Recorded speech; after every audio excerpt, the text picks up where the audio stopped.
Assalamualaikum, salam sejahtera dan salam SKSSU Lestari diucapkan kepada para penonton Yusuf Al-Fatih TV Channel.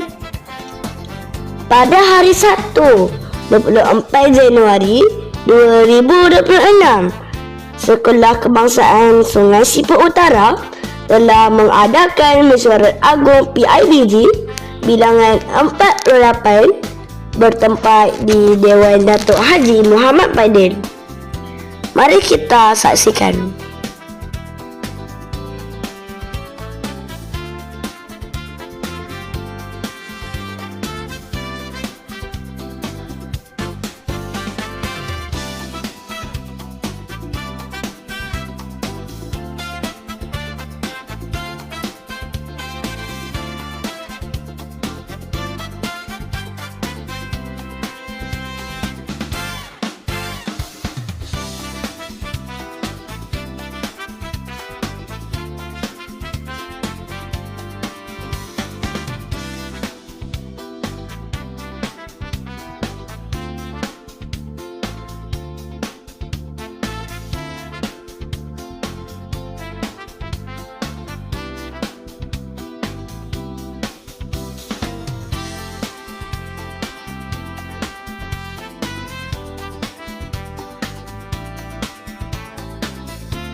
Wassalamu ala sayyidina Muhammad wa ala alihi wa ashabihi ajma'in.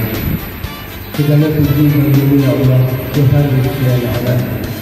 Masa untuk hadir pada mesyuarat agung PIBG kali ke-48 pada kita tengok di peringkat antarabangsa. Dia bukan anak perempuan sahaja tetapi guru-guru juga terlibat dalam inovasi di peringkat antarabangsa. Beberapa orang seperti Cikgu Farah, Cikgu Ilya, Cikgu Ain dan pelbagai. Dia bagaimana nak memastikan kejadian murid anak-anak tuan-tuan dan puan-puan.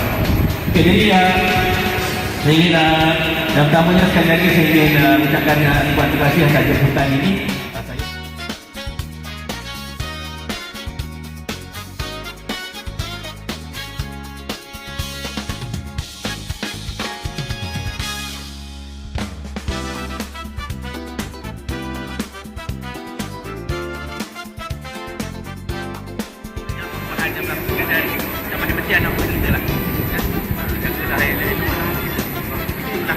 Surga kita saya cakap kan. Anak kita pun surga kita juga. Ini lagi ramai. Nak lagi cepat campur dengan perang lagi. Itu dua anak jaga kita. Okey. Terima kasih cikgu .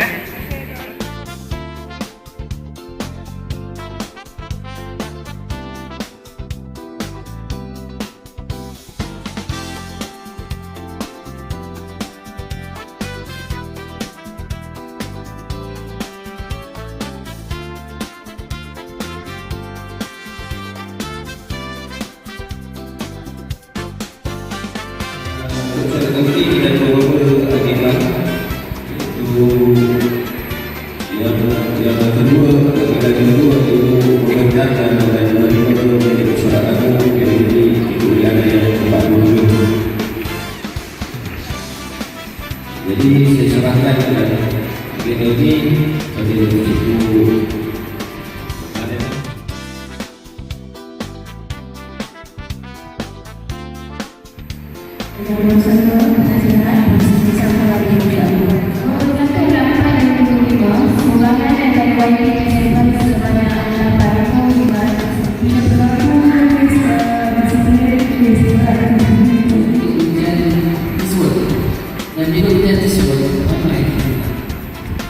Walaupun nampak di sekolah perahu seperti bina, jadi itu suam-suam.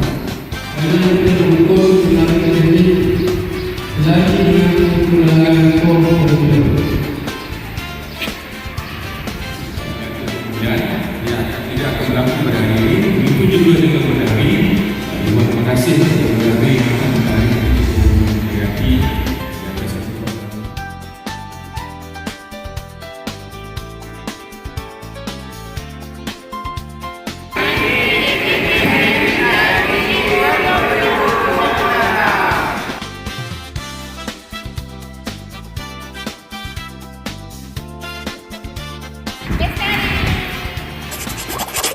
Sekian sahaja dahulu liputan berita khas daripada K7 Al-Fatih TV Channel. Sila tekan butang like, komen, share dan subscribe seandainya anda terhibur menyaksikan video ini. Sekian, Assalamualaikum, salam sejahtera dan salam SKSSU Lestari.